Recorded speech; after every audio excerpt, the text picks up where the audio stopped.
Life, my friends, you're either choosing to spend your time or time ends up spending you.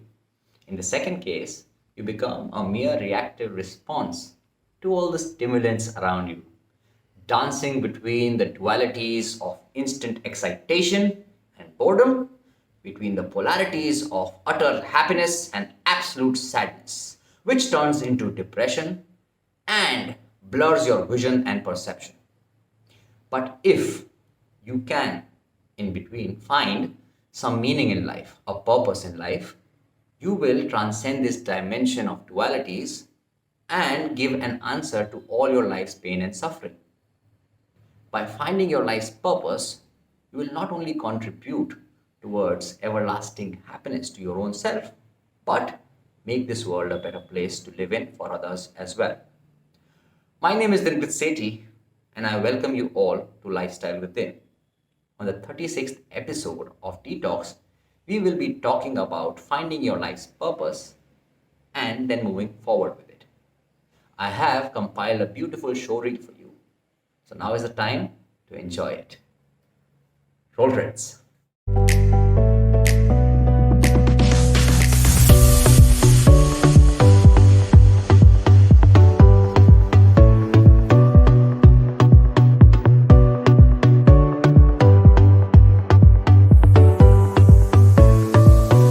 Yesterday, I was having a conversation with one of my life coaching clients. She's doing an excellent job trying to relieve herself from past traumas, trying to upgrade her mental well being, and looking for a purpose. And she is one of the good or the better students who listens well, who absorbs well, and who is very accountable, sends me regular messages and mails. And she asked me, what is the point of all this, discovering a purpose? And I'm spending so much time going against my normal day trying to do it. What is the point of it? And this came from a very honest student. It is not someone who's trying to question my loyalty or question all these aspects. And this is what I told her, which is very significant for all of you as well.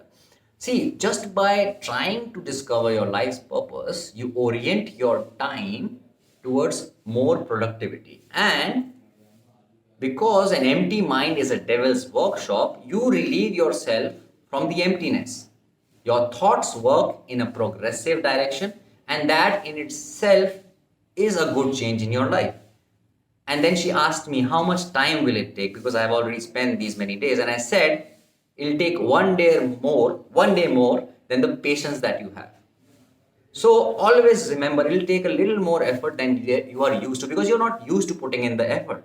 You're not used to putting in an effort at anything which doesn't give you an instant response, an instant result. So balance that. Balance your patience and give yourself the time in doing all the activities which I will share with you in this video to seek and find a purpose. Because if you can find your purpose, 90% of your life's issues are settled. You will not settle for relieving yourself of depression, relieving yourself of all the negativity. You will actually move towards making a better world for yourself and those around you. So listen carefully.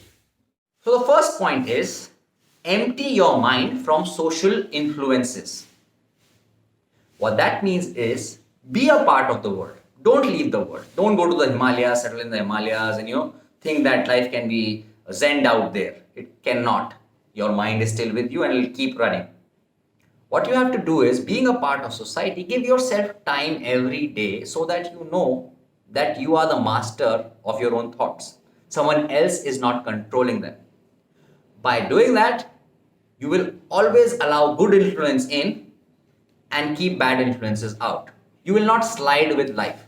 In the modern world of digital media, it is very easy because politicians, brands, businesses are trying to play with your mind consciously and subconsciously. And it is very easy for people who are not spending time with themselves to get led away with that kind of a lifestyle. So, in order to discover your purpose, first of all, set the base for it. Empty your mind.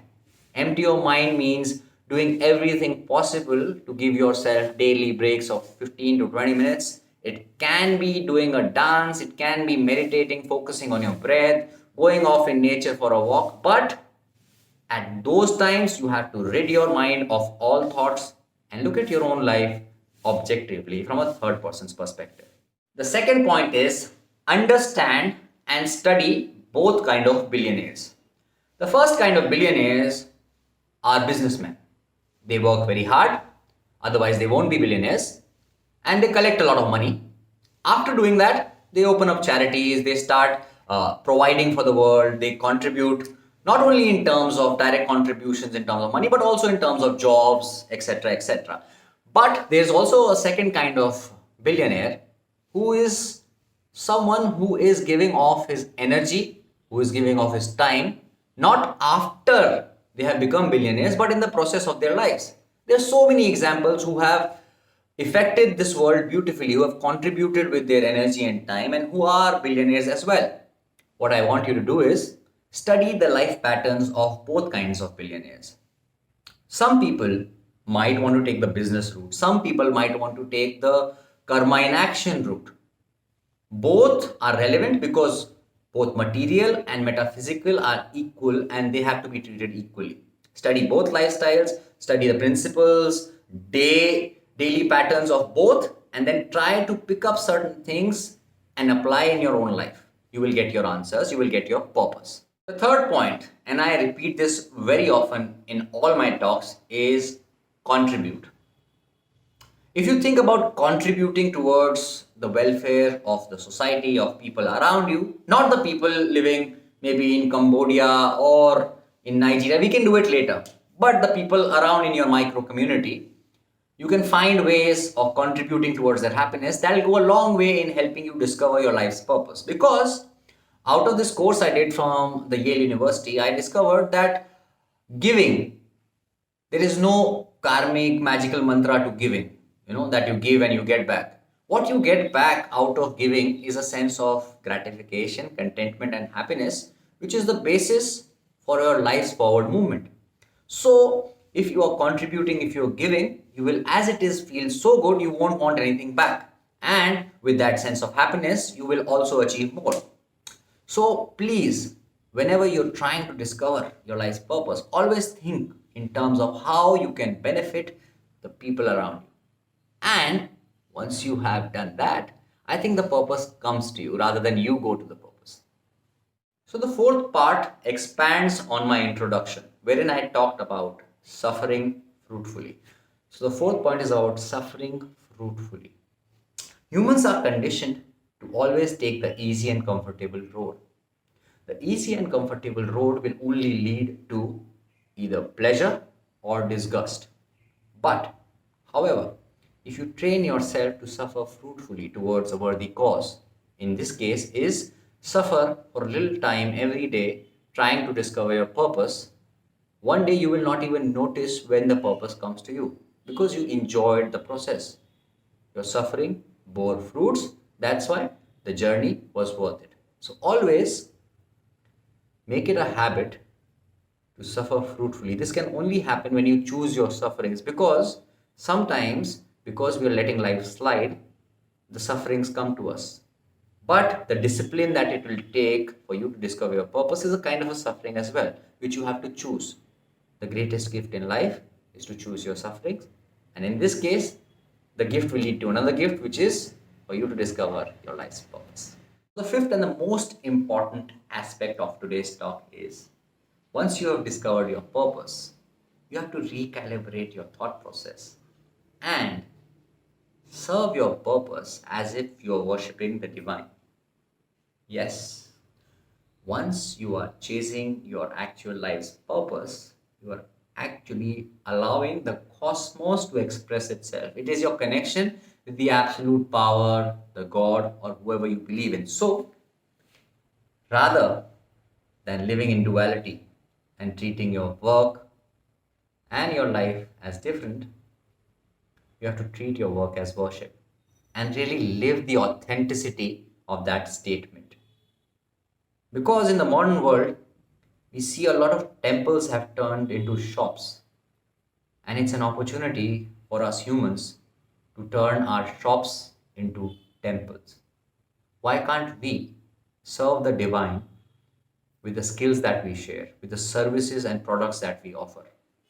Why can't we put the divine into the work that we do?